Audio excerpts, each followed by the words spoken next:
Real olan nədir?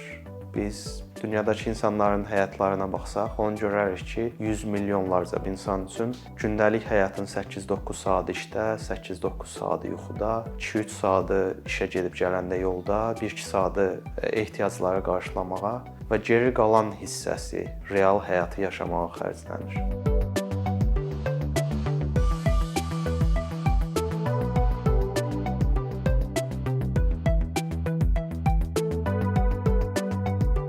Kitablarda sizdə ən çox güc təxəyyül gücünə düşür və yazıçının təsvir etdiyi həmin dünyaları, hadisələri, personajları siz bir növ öz təxəyyülünüzdə canlandırmağa çalışırsınız. Kinolara keçid edəndə bir növ sizin üzərinizə düşən yük azalır, amma həm də limitlənir sizin baxış bucağınız. Belə ki, siz rejissorun baxış bucağı ilə bu dünyalara, hadisələrə baxmağa, onları görməyə çalışırsınız.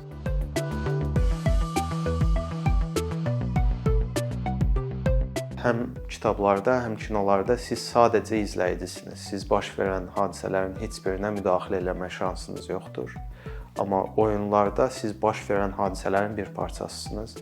Siz hadisələrə təsir edə, bəzi hallarda hadisələrin hərəkət istiqamətini tamamilə dəyişdirə bilərsiniz. Bu, bir çox aspektlərdən oyunları çox daha güclü media tipinə çevirir.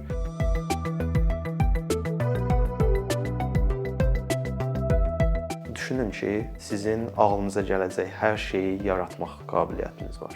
Fizika qanunları tamamilə sizin istədiyiniz şəkildə işləyir. Dünyada baş verən hadisələr hamısı sizin qələminizin qüvvəti ilə hərəkət edir. Sivilizasiyalar bir növ sizin barmaqlarınızın hərəkəti ilə qalxır və çöküşə uğrayır. Mən və bir çox digər oyun tərtibatçıları üçün oyunlar sadəcə əyləncə vasitəsi deyil, onlar həm də kreativ ifadə vasitəsidir. Belə ki, oyunları biz analiz eləyəcək olsaq, onlar texnologiya, sənət və hekayələrin möhtəşəm vəhdətini ifadə eləyirlər.